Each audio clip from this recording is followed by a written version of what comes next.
François Gabory, merci d'accorder un petit peu de temps à artdelacène.fr en plein festival. Je sais ce que c'est, il n'y a pas de... Il n'y a pas de temps mort, on va dire. Voilà. Donc, quatrième édition à Laval, un festival donc, qui commence à s'ancrer sur le territoire. Et donc, quel est en cours de festival, quel est un peu le bilan de cette édition? Depuis 4 ans, on est donc installé à Laval, en Mayenne. On a cherché, dans tous les cas, à venir sur un territoire qui correspondait à l'image et à l'identité de ce que sont les adhérents du Chaînon. Le Chaînon, c'est plus de 200 structures qui sont adhérentes à un réseau la typologie des structures sont plutôt des salles de spectacle, on va dire, issues de villes moyennes ou nouveaux territoires, des communautés de communes, des villes semi-urbaines, semi-rurales, etc., réparties sur tout le territoire de la France. Et Laval, qui est une préfecture, avec une agglomération de 100 000 habitants, mais qui est sur un pôle attractif, c'est-à-dire entre Paris et la Bretagne, avec un accès TGV. Faire le choix de venir dans une ville comme celle-ci, pour nous, c'était assez intéressant. Et on se rend compte que là, au bout de la 4e année, mais on l'avait déjà senti, dès la première année, on avait senti un engouement très fort de la collectivité en règle générale. Le public, lui, s'était beaucoup déplacé sur le temps du week-end, mais on avait senti dans tous les cas un accueil assez fort, enfin une adhésion directe au projet, avec tout de suite dès la première année plus de 100 bénévoles qui s'étaient proposés pour accompagner l'opération. On a des familles hébergeantes, etc. Et en fait, d'année en année, ça ne fait qu'augmenter. Et cette adhésion, là, au bout de la 4e année, on a toujours tendance, on essaie de donner des tonalités, enfin des noms un peu au bilan qu'on va commencer à tirer. C'est vrai que on va dire que c'est un peu ça, c'est un peu l'année de la maturité du festival ici. C'est-à-dire qu'il s'intègre totalement dans la ville et dans l'esprit de la culture lavalloise. Et on a effectivement avec ça un appui fort des collectivités locales qui, elles, sont totalement engagées autour de ce projet-là. Elles ont la même ambition que nous, de faire de cet événement un événement de notoriété nationale. Et du coup, on arrive à proposer 75 spectacles sur 5 jours, 110 séances pour à peu près 15 000 spectateurs qui viennent. Et en gros, on va dire 300 professionnels. C'est bien. C'est bien. Et alors justement, tu rappelais le nombre d'adhérents, près de quasiment 300, on va dire, se répartis sur le territoire national. Et donc, l'artistique aussi remonte des territoires, parce que donc il y a les fédérations régionales qui continuent à organiser les régions en scène. Donc le territoire régional continue à alimenter le national. On a globalement quand même maintenant aujourd'hui un réseau qui a une vraie maturité, dans tous les cas, dans son expertise artistique pour le Chaînon manquant. Ça, c'est une expertise collective. Voilà. On arrive à penser ça collectivement. Je me permets de rebondir. Et puis, je voulais aussi, en évoquant les régions en scène, je voulais évoquer le maillage territorial. C'est-à-dire qu'en fait, je veux dire que sur un plan vraiment d'engagement et d'accompagnement des équipes, on a quand même un maillage territorial qui est effectué par le réseau globalement. Et c'est quand même le seul réseau qui est capable de le faire aujourd'hui, d'aller chercher des équipes et de les remonter, voire jusqu'à l'international parfois. Donc, on avait un peu donné, il y a quelques années, on avait un peu donné un titre, un surtitre. On disait que le Chaînon manquant, c'était un peu le festival des régions. Ça fait un peu, quand on dit festival de région, on a l'impression d'être dans un truc un peu genre musique et danse traditionnelle, Mais en fait, c'est bien ça, C'est quand même le festival des régions. Voilà. C'est quand même là le seul endroit en France où on fait remonter justement cette vitalité locale, artistique, et c'est vraiment la culture des territoires. Et moi, ce temps, c'est quand même toute la nouvelle génération, et puis c'est quand même le fruit de toutes les politiques culturelles locales issues des 20 dernières années. C'est-à-dire globalement les lieux qui sont les représentants de théâtre, de théâtre qui sont au Chaînon, pour beaucoup, on gère des lieux qui ont moins de 20 ans. Pour la grande majorité, c'est ça. Et on est d'ailleurs, au niveau des adhésions, on voit une typologie d'individus qui a énormément changé. Aujourd'hui, moi, si je parle de ma fédération en Pays de la Loire, on est 45 adhérents. Sur 45 adhérents, il y a 35 femmes.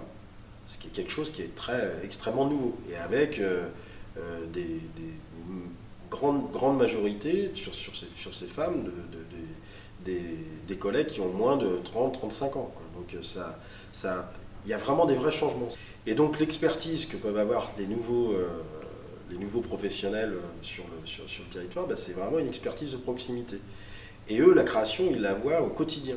Quand on voit des lieux comme tous ceux qui adhèrent au Chaînon, et puis tous ceux qui n'adhèrent pas, mais qui nous ressemblent, c'est les amis du Chaînon, quoi, parce qu'ils viennent aussi des fois sur le festival, puis on programme aussi, ils s'inspirent de ce qu'on fait, et puis attention, on n'a pas, chacun, voilà, il peut y avoir des choses qui se croisent. Quand on amène les deux, ben, on a vraiment tout un pan de la culture en France qui est pour moi comment dire, c'est le terreau, quoi. C'est ça aujourd'hui, c'est pas les scènes nationales, c'est pas les scènes conventionnées qui animent les territoires. C'est pas comme ça que ça se passe.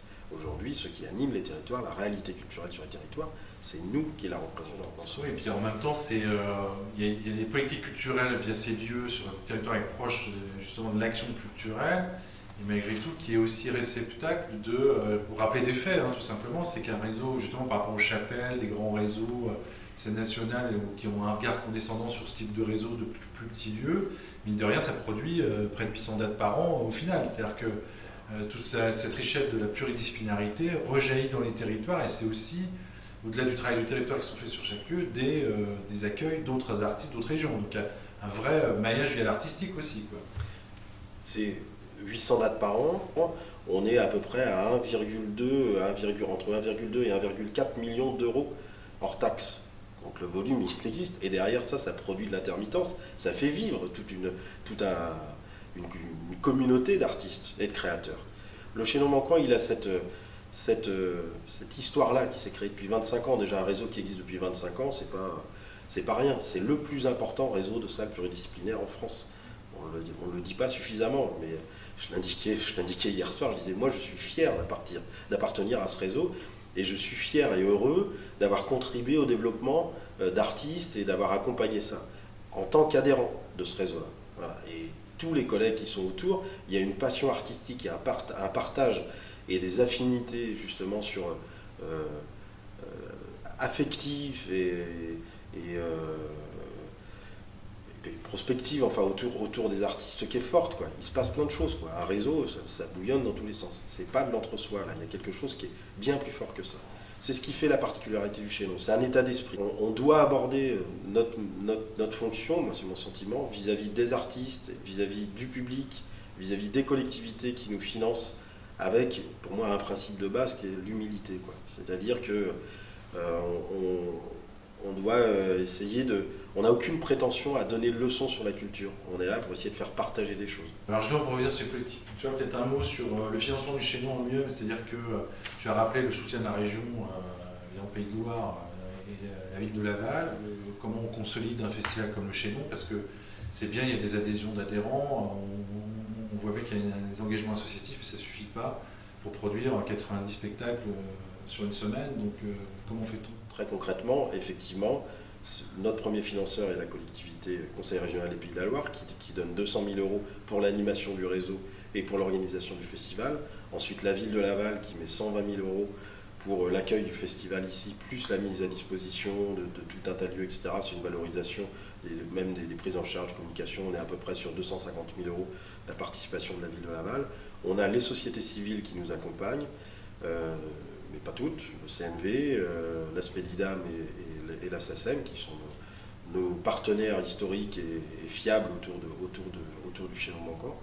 On a une petite aide du Conseil général de la Mayenne. Voilà en gros avec quoi on fonctionne sur l'argent qu'on attrape. Et puis il y a l'État. Et alors l'État, c'est le serpent de mer. On ne se comprend pas, on ne parle pas la même langue. On a l'impression que nous, on est, justement, voilà. Pour eux, on se sent méprisé dans ce débat-là. Je dis méprisé parce que effectivement, on ne se pose pas la question, pour Avignon par exemple, voilà, on met des financements, et puis bon, l'État réduit un peu et on diminue d'un jour. Mais l'État est là, quoi. Voilà, c'est un autre débat. Quand il doit diminuer et qu'il a moins d'argent, il n'y a pas de problème. On est tous, on n'est pas idiots. Mais les gens sont là. Nous, l'État est absent, c'est-à-dire on ne le voit pas, on ne sait pas à qui on parle. Ils ne sont jamais présents sur le festival, on n'a jamais d'interlocuteur, et du coup, voilà, on ne sait pas où on va du tout là. Il y a quelque chose de terrible là-dedans, parce que tous les ministres de la culture qui se sont succédés depuis une dizaine d'années, on va dire, tous nous parlent de la culture des territoires, de la proximité, voilà. Et il n'y a rien qui se traduit par ça. Et au final, je ne sais pas ce que veut l'État, quoi. Je ne sais pas ce qui lui convient. Il y a une espèce de culture jacobine très parisienne qui est un peu représentée via les territoires par les scènes conventionnées. Un jour, c'est ce qu'on m'a dit. On m'a dit, mais ce que vous faites, c'est très bien. C'est bien. Mais vous voyez, moi j'ai une carte ici, c'est toutes les scènes conventionnées. Et nous aussi, on a des salles qu'on aide partout. Voilà. Donc, je ne vois pas pourquoi je vous aiderais, parce qu'on le fait déjà, ce travail. Et là, je suis tombé par terre. Quand je dis, bah, mais alors qu'est-ce qu'on fait, nous, des 200 structures 300 structures qui sont avec nous et des 800, 1000 qui sont à peu près en France, quoi. Qu'est-ce qu'on en fait, quoi? Comment on fait vivre ça, quoi? Et là-dessus, il n'y a pas de réponse. Tu veux rajouter quelque chose sur la 25e édition l'année prochaine? On mettra les petits plats dans les petits plats, quoi. Parce qu'on n'a pas de grands plats, de toute façon. Donc. Bon, en tout cas, François Gabory, merci. Et longue route encore au Chénon, 25 ans, il faut que ça dure. Ouais, il faut que ça dure. Merci. Merci. Merci.